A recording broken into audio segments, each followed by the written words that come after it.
Indefinite leave to remain is how you actually settle in the United Kingdom, and it's also called settlement. It allows you to live, work, and study in the United Kingdom for as long as you want, and you can actually apply for some benefits if you are eligible.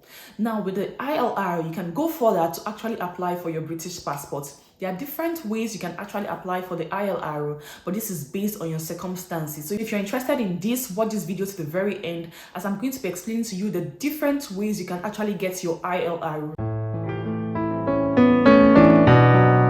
Hello again, welcome back to my channel. My name is Amaka, but you can call me Miss Maki. If it's the first time I've seen my channel, you're highly welcome. You might consider subscribing to my channel so you can be a part of my community. On this channel, I share information that can help you migrate to the United Kingdom, tips for international students, and also job vacancies that give out secure sponsorship to overseas applicants. So do also click on the subscribe button, and if you're a returning subscriber, I really appreciate you. Thanks for the love. Thanks for the growth of our community. I really appreciate you guys. Today I'm going to be sharing with you the different ways you can actually get your indefinite leave to remain. Now, I have interacted with certain people who have gotten their own ILR, and I've made my own research, and also I'm going to be sharing with you how I'm about to get my own ILR. Very first on my list is the 10-year settlement. Now, the 10-year settlement mostly applies to students. Now, there are some people who have done their undergrad, masters, and gone ahead to do other courses. Now, all this time is counting towards their ILR,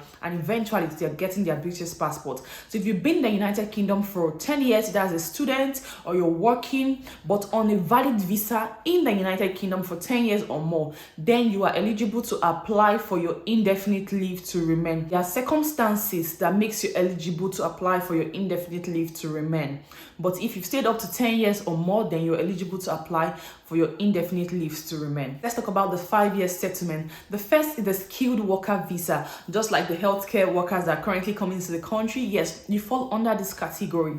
Now, if you're in the country as a skilled worker, which was formerly known as the Tier 2 General, if you're under this particular visa, you need to stay in the United Kingdom for just 5 years for you to be eligible to get your indefinite leave to remain. But you are not supposed to be out of the United Kingdom for 180 days in every 12 months. Take, for example, for the whole of 2022, you can't be outside the country for more than 180 days. If you don't meet up to this rule, after the 5 years, then this might count against you in trying to apply for your indefinite leave to remain. So if you're under the skilled worker visa, then you have to be in the country for up to 5 years and not outside for more than 180 days in every 12 months. Next is the spouse visa. Now, if your spouse is either settled in the UK or is a British passport holder, you can actually apply for the ILR using this particular route. We also have the UK ancestry visa. With this particular visa, you must have been living in the UK for up to 5 years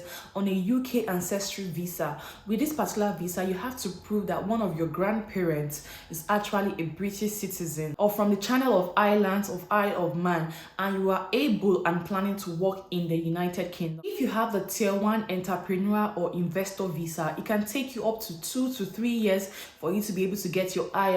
But if you have the global talent visa or your innovator visa, then this is going to take you 3 years for you to be eligible to apply for your indefinite leave to remain. Also, you can apply for the indefinite leave to remain if you're the sole representative of an overseas business or a representative of an overseas newspaper, news agency, or broadcasting organization. Now, you have to actually prove that you have this particular type of visa.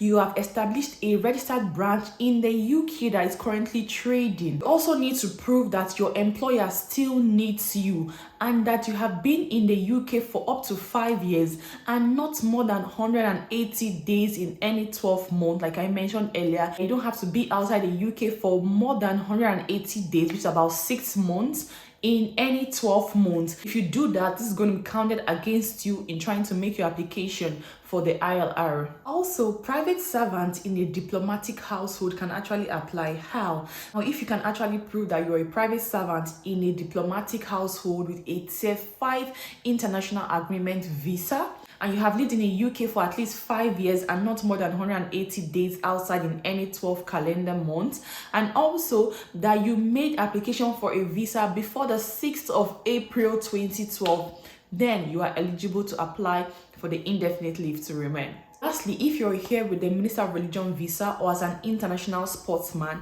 and have stayed at least 5 years in the United Kingdom, then you are eligible to apply for your indefinite leave to remain. Don't forget there are rules that you must not break for you to be eligible to apply for the ILR. Firstly, you must have the salary requirement for every particular job you're doing. You have to prove that you have this particular salary requirement and you have sustained it over time for you to be eligible. And like I mentioned, you cannot be outside the UK in every 12 months for 180 days. Then if you fulfill all these conditions, then you're eligible to apply. And also, if you are between 18 to 64 years of age, you need to book and pass the Life in UK test and also prove at least some English requirement for you to be able to get your indefinite leave to remain. And after getting your indefinite leave to remain, subsequently you can apply for your British passport. All this comes at a cost. So these are the various ways you can actually get your ILR, but the easiest one as it is right now is the skilled worker visa. Now with the skilled worker visa,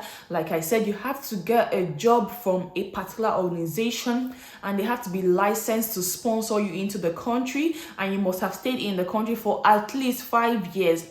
And make sure that you meet the criteria such as your salary requirements, also not staying more than 180 days outside the country in every 12 months. So if you do all of these, then you're eligible to apply for your indefinite leave to remain. Don't forget that when you get your ILR, you can actually apply for certain benefits that you might have been missing, such as public funds.